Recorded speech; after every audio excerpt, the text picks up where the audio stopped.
Today on CityCast DC, teen takeovers and what to do about them has become one of the most divisive issues in local Washington. The mayor just announced a new emergency curfew. Her rivals, like mayoral candidate Janeese Lewis George, opposes the idea. My guest, Georgetown University juvenile-justice scholar Eduardo Ferrer, is not one of the folks who's on the fence about all this. He thinks curfews are a rotten idea. I'm not sure I agree, which is why I had such a good time chatting with Eduardo. We talked about how to reach kids, how to avert antisocial behavior, and what Washington should expect as a long, hot summer looms.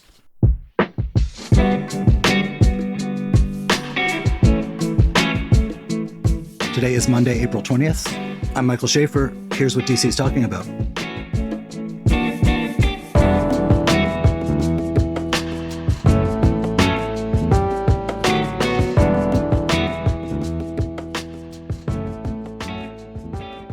Eduardo, welcome back. Thanks for having me on. I appreciate it. Good to see you. So we had you on like a year ago, and we were talking then about teen takeovers. They were happening then, and they're obviously happening again, or maybe still happening, and they're maybe the biggest news story in Washington, local Washington right now. I think there should be bigger ones. It's a shame that this is what we're talking about, young people just wanting to belong to the city that we all love and inhabit. And there's a lot of other stuff going on in the world. So you are, if I recall correctly, and I think I do, not a fan of the proposal to push curfews as a way of averting these large and sometimes chaotic gathering of kids in public places. I am not. Curfews have never proven to be an effective tool. When we're kind of looking back and choosing policies from the 1990s that over the years have proven to be ineffective, we should really be asking ourselves, if that's the approach that we want to take. I think we should be demanding more from our leaders. I think we should be demanding more in terms of creativity and in terms of direct investment in our young people and their families. I mean, let me step back, because I think we've had the conversation I find really sort of enervating, because the debate about whether curfews are an effective or a humane way of averting things often elides into a conversation where it seems to sort of dismiss anybody who's got concerns about teen takeovers in the first place. And I think a lot of normal people would look at these videos, or if they've been in around the wharf or Navy Yard when one of these things is going on, and they would say having a bunch of young people going crazy, some of them, maybe the worst among them, the most aggro among them, harassing people walking by, making noise, bugging people who are going into businesses, and say, this is not good, and something or someone should stop this. What should that something or someone be? Or do you reject the premise that it's not good? No, I think there are two things. And I think level setting is important, because on the one hand, right, we want our young people engaged in pro-social productive activities, right? They have a right to play. They have a right to socialize. They have a right to be kids. And I think for the most part, the vast majority of those young people, that's what they're doing. They're socializing. They're not the ones creating havoc. They're not causing problems. And, to be completely frank, if we're level setting, right, I spent a lot of time in Adams Morgan in the late 90s and 2000s, and I saw a lot of adults acting a fool too. There was no curfew called for adults. And in fact, had there been, I'm sure the local businesses would have been quite up in arms. And so young people are looking for the same thing that adults are. They're looking for opportunity for connection, opportunity for fun, opportunity to socialize. And so should we dismiss the negative behavior? Absolutely not. But we need to, number one, contextualize it. And then number two, deal with it in an effective way. And curfews aren't that response. So what is that response? I mean, I was a teenager in this very city. I met my friends. We didn't hang out at my parents' house. We went out. Sometimes we were doing bad stuff, and the cops would come and roust us from whatever park or playground we were hanging out in. Looking back, we probably deserved to be rousted.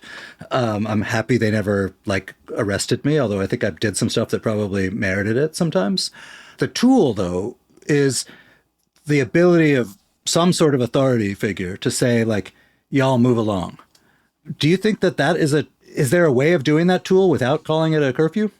So I think the first tool and the best tool is actually to make sure young people feel included and have a space where they can socialize, hang out, engage in a really pro-social manner. To your point, right, I was, as a young person, able to go to the local, mall and hang out and go to the movies and frequent businesses. We were able to hang out at the beach and have bonfires.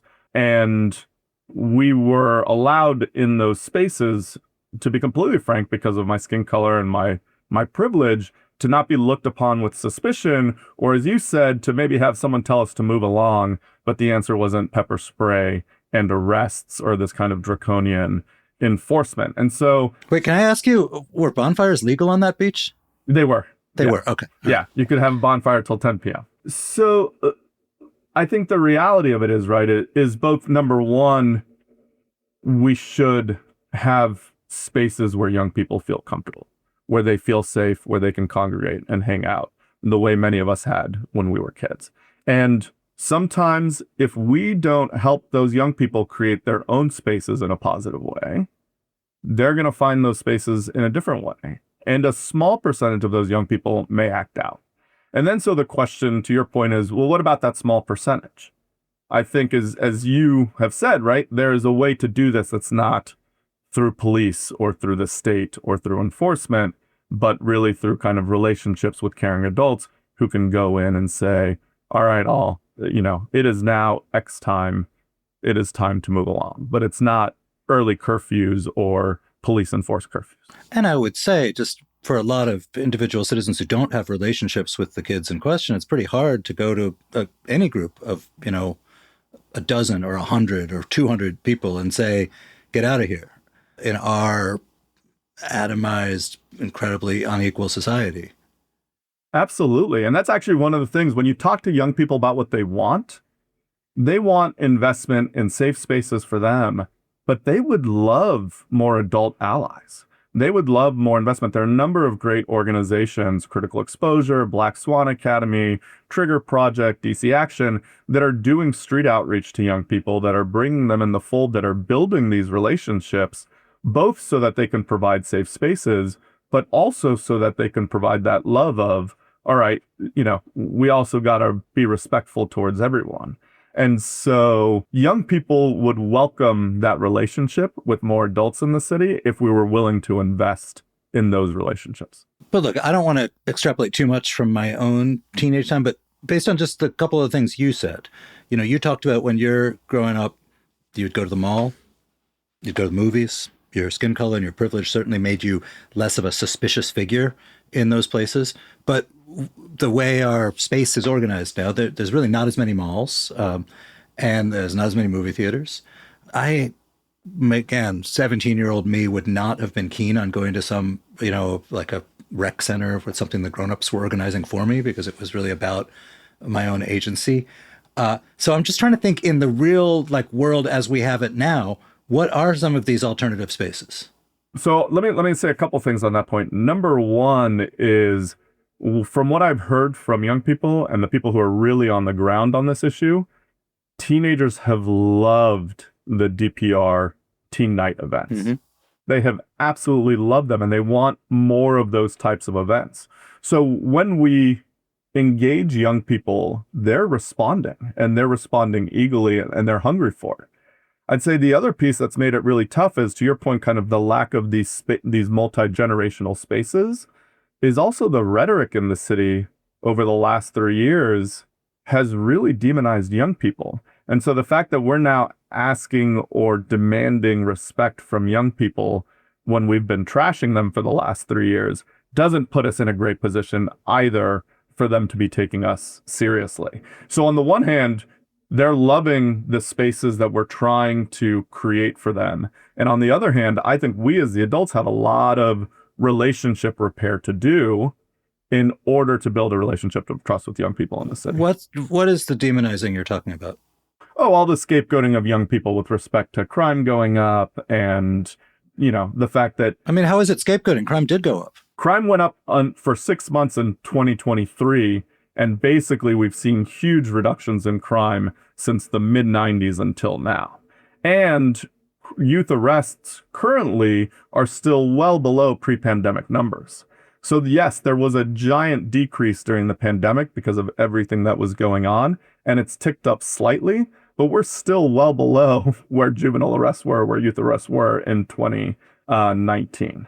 And so this idea that, young people are what's to blame or what's driving this, number one, isn't true. But then I think the other rhetoric is there are a number of leaders in the city who keep saying, okay, well, these are short-term measures, these punitive measures, this carceral approach is short-term, and we're going to get to the root causes, and then we never do. Last year, the council, when it was considering the temporary curfew stuff, was saying, oh, this is just a Band-Aid until we can work on longer-term solutions. And we still don't have longer-term solutions. And in fact, now we get the mayor's budget, which is increasing the budget for DYRS for 7% at the same time that it's calling for a 5% decrease to the Department of Behavioral Health, a 7.5% decrease to the Department of Human Services, and an 8% decrease to the Department of Parks and Rec. For people who don't know, what's DYRS and why is it notable that that budget is changing? Sure. DYRS is the deep end agency in the city that works with young people in the delinquency system. So they handle the young people who are considered to be kind of highest need, highest risk. For this next year, just to give people a kind of a perspective, their budget, the proposed budget that the mayor put forward, is about $105 million. They have about 600 or so proposed full-time employees. And this past year, I think they had fewer than 200 kids committed to their care. So we have literally an agency with about 3 times as many employees as they have young people on any given day that are committed to their care. So that says to you that there's an overemphasis on punitive? Overemphasis on punitive and a continuing shift towards more punitive, and a lack of investing in young people and families directly. I mean, I guess a lot of people would look at a scene of a quote unquote teen takeover. And let's assume, you've got 200 kids. The law of averages is that, 20 of them, 10%, are knuckleheads, right? Are going to be doing, aggressive, violent stuff to one another, maybe to passersby, whatever. And the net effect of this, I think, is a lot of people look at this and feel unsafe. Maybe that feeling is exacerbated by the omnipresence of social media that bombards you with videos of what's going on. But I think the citizens then go to their government and say, make me not feel unsafe. How should government react to that? I think government should react to it in ways that are effective. And what we know is that investing in young people directly, investing in their families directly, is much more effective than reacting once something has gone wrong. It's cheaper. It's going to get you better outcomes. It doesn't harm the young people who are then the subject of the enforcement. And in fact, actually helps them develop into the type of adults that we all want living in our city. And so what we really need to be doing is investing directly in them rather than trying to incarcerate them.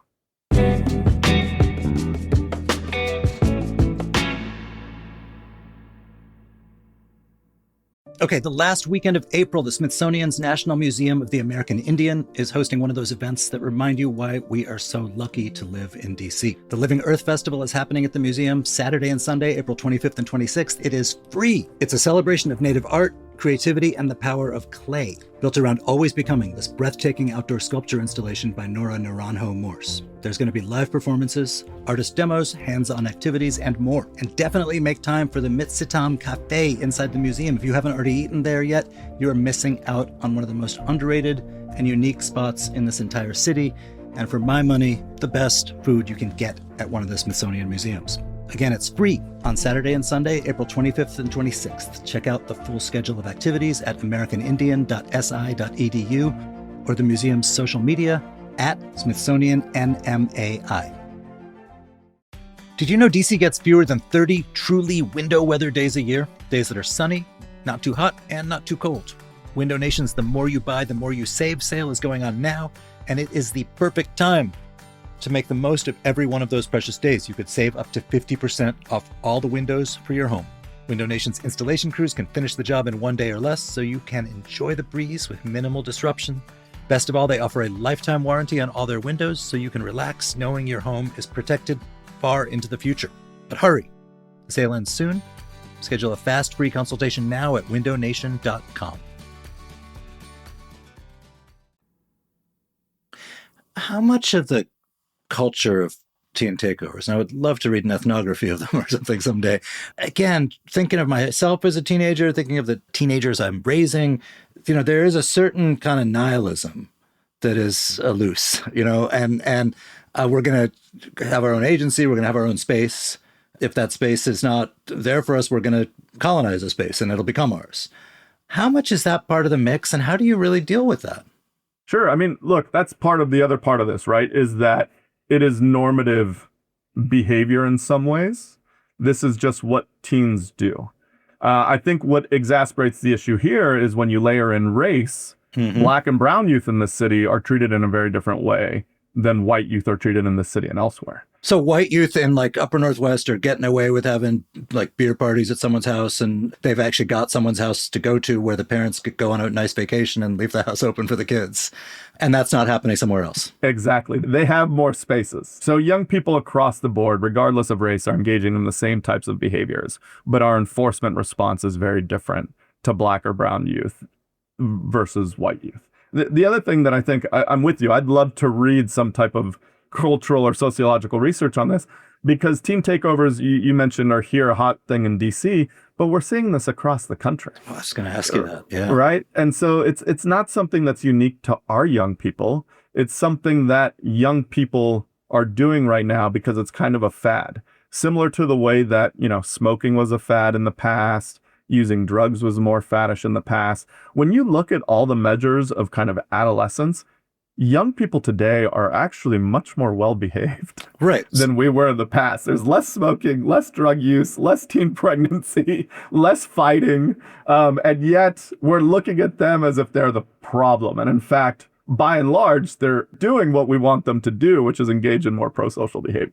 This is right, and this is what grown-ups do. Yes. We could look at this positively and say, okay, a few hundred people, some of them misbehaving, a gathering in a Navy Yard is better than everyone smoking weed in their parents' basement or something like that. Right. And, I think if you look back at, in the 80s, there was all this municipal hand-wringing and worrying about go-go's. There was dangerous, bad behavior happens at go-go's. And now that's treated as sort of this beloved part of our civic Washington, D.C. patrimony. But you mentioned that this is happening in lots of places, and it is a trend spread on social media, just as all other trends are. There's been a lot of reporting about how social media sort of adds a jet fuel to violent beefs between people. The humiliation of being embarrassed on social media is a spur to violence. If this is happening everywhere, are there places that have gotten it right in ways that DC haven't? And what can we learn from them? You study this, so. Yeah, not that I've seen as of yet. I think the different reactions that we're seeing, or how much people are sensationalizing it, I think would be fascinating to study. Because I do also wonder whether the more we demonize it, the more we bring attention to it, the more we're putting fuel on the fire. I mean, as an adolescent, if you told me no, or you told me I could not do something, that just made me want to do it even more. And that is in some ways part of adolescence and very normative to growing up and to finding your own identity and to pushing back on boundaries, right? And so I think the question cities are facing, including DC, is we could do it that way, right? We could push back and try to take a control approach, or we could sit down with young people and ask them, why? What are we missing? What can we help you all create, right? Not us creating all the spaces for them, because to your point earlier, kids are looking for that opportunity to create their own identity, to be away from adults, to separate themselves as their own unique people. And so how do we engage them directly to say, what spaces do you need? What tools can we provide you in order to create those spaces? And how do we help you make sure those spaces are healthy and pro-social? I mean, that's great looking forward, right? But what do you do about the person who is a miscreant like right now? I think it's the same thing. Who's fighting in public, who has a knife right now, who's engaging in acts of like adolescent aggressive bullying towards passersby tonight. Like, what is a way of expressing society's disapproval in ways of getting them to not do it again? I think it's the same exact answer. I think it's asking them why, what's going on. Because the reality of it is young people communicate in a variety of ways. They communicate with their words. They also communicate with their behavior. And particularly young people who are struggling to have their needs met, or young people who have experienced a lot of trauma, where you see that is in their behavior, right? And so it's kind of like an iceberg. You see the tip, you see the behavior, but you don't know what's going on underneath. And so that's what our job should be. So one of the other things that young people have come up with as a potential solution is actually having more youth street outreach workers, people who are going to these events, talking to the young people, engaging with them and saying, look, we want you to be out here too. You're an important part of this city. You're going to inherit the city. But what do you need in order to engage in good socialization, right? Good socializing, hanging out, chatting, whatever it is, and not engaging in behavior that scares people, frightens people, etc. And I think what you'll find is for some of them, it might be therapy. It might be that they need an adult to talk to. It may be that they need more peers to talk to, or there may be conflict between neighborhoods that is just beyond their ability to navigate on their own, and they need some adults to create a space and facilitate a conversation to squash that. I mean, look, just to use a different example away from the teen takeovers, but this was another thing that's been in the news in the last couple of weeks in Washington, which is that there was a terrible accident on 14th Street. A kid riding a dirt bike, which is illegal in D.C., it's a little kid. The kid's hospitalized. These sort of dirt bike explosions are like a regular feature of life in certain corridors in Washington. And I just did like a deep dive of reading about them. And I found that in one of the prior moments of dirt bike ATV outrage, there were people saying, like elected officials saying, well, this is part of Washington, D.C. culture, and we really shouldn't like squelch it. And it struck me as like, no, it's illegal. And like there's people who would say like, well, guns are part of our culture. We love hunting. And like, I don't find that answer sufficient. And I also don't find it like okay to say like you should do this thing that like your elected officials have voted on making illegal. It's just to say, I think we're at a point where there's a certain sense that a lot of people in positions of authority or influence are very quick to like explain away or excuse antisocial behaviors rather than lead with the assertion, should be unarguable, like this is bad. Look, with the young people, right? I don't think my point is not we should condone unhealthy behavior. My point is we should do something effective in order to either prevent it or respond to it. And the reality of it is that curfews aren't that tool. And so what are the healthy tools or the productive tools in order to get at this behavior? Because look, our job as adults is to teach kids. It is to counsel kids. It is to set good examples and to model. But there's a way to do it that is effective, right? And there's a way to do it that's not. And so I for sure understand people's frustrations and their desire for something to be done. But there's a difference between doing something that's either ineffective or very harmful, which curfews can be as well, and doing something that actually works and addresses the issue both in the short and the long term. So hanging over everything in D.C., obviously, is the strange legal situation of the city. The U.S. attorney, who is our DA and is not elected or appointed by us, Janine Pirro, has been out saying, like, these kids are out of control. You got to let me prosecute 14-year-olds as adults. That'll really put a stop to this, et cetera, et cetera. Whatever you think of that, there is a sense that we are one bad incident away from another police takeover or some other sort of encroachment on home rule. How does or should that factor into the thinking of city officialdom, who quite understandably very much don't want the home rule to be taken away? I think, again, to your point, right, the answer is not to do nothing. The answer is to do something productive, proactive, preventative, investing in young people, right? To lead the way, to show folks, right, we as a city, we've got this. We've been talking about curfews now for over a year in the District of Columbia. And there's been talks of long-term solutions. And not only has nothing materialized, we now have a budget that disinvests from young people. That's the opposite of doing something on this issue. This is actually going to fan the flames and make things worse over time. And so I think the answer is, if we want the federal government off our back, we should lead in ways that we know will work.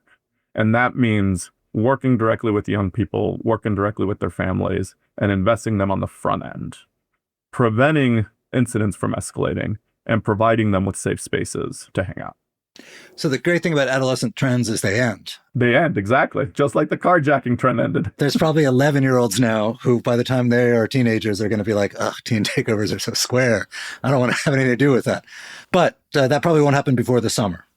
So what do you expect will happen this summer? What would you ideally like to see happen to avert the kind of like conflict we've been seeing? Again, I think it's proactive. We should start planning now, right?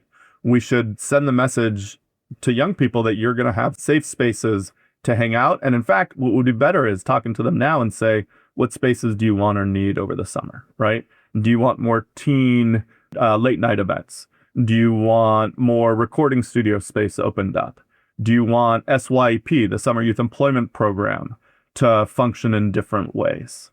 How can we engage you over the summer so that you're getting those opportunities to socialize that makes you happy, that gives you the same opportunities that we ourselves had as kids? And, the fact that it's already April and those plans haven't been in place for it shocks me that we spend 9 months of the year kind of ignoring that we have another summer coming up. And then all of a sudden summer comes and people are like, what's the plan, right? Right. We could be doing this planning all year long, engaging young people. That's what we really need, is we need a city that takes seriously its responsibility to partner and invest in the next generation of Washingtonians. I mean, it seems to me Washington has a lot of great park space. We've developed all this nice, not the wharf, which is private property, but we've developed a lot of public space along the waterfronts. And there's almost like a geometry problem here, which is that like places that serve expensive food to adults don't want a lot of teenagers around, but teenagers want to be in nice places. So like you could literally like fill a park with food trucks and I think kids would be pretty happy until there was one bad incident that made everybody want to crack down on it. And I think that's part of the issue and comes back to that point about rhetoric. We've created a lot of nice spaces in this city and at the same time are sending the message and telling kids, we don't want you in these spaces. You're not allowed in these spaces. These spaces aren't for you. Well, it's their city too, right? Where are the investments that we're making to create those types of spaces for them? When I was talking about that outdoor mall, I found it really ironic because it was kind of a brand new outdoor mall by my house when I was growing up. And when it first opened, it wasn't getting a lot of traffic. It was lots of kind of teenagers who would go to the movie and the pizza place. And over time, it became more and more developed. And as it became more and more developed, you started to see signs going up. No one under 18 past 10 p.m., right? So our dollars were good enough for them when they needed the business. But now all of a sudden that they're more developed, they don't want us in that space.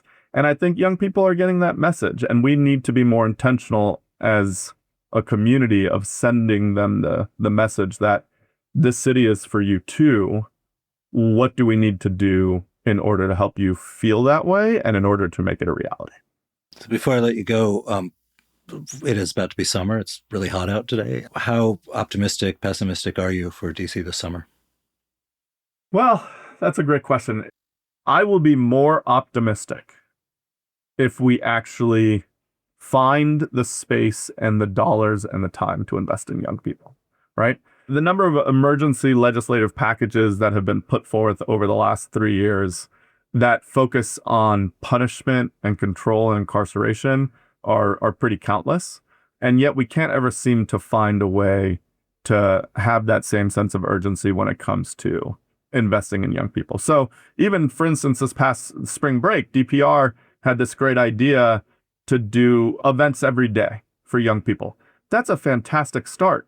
But Thursday's Emancipation Day. And so there are no events on Thursday. Well, the city's willing to pay for cops to work on Thursday.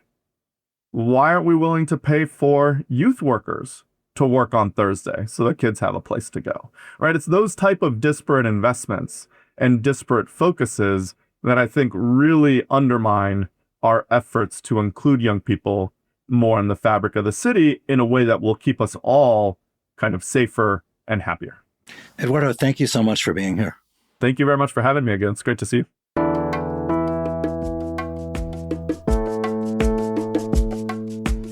And That is all for today here on CityCast DC. If you enjoyed the show, why not tell a friend, rate the show, leave us a review, and subscribe to our morning newsletter. We'll be back tomorrow morning with more news from around the city. Bye.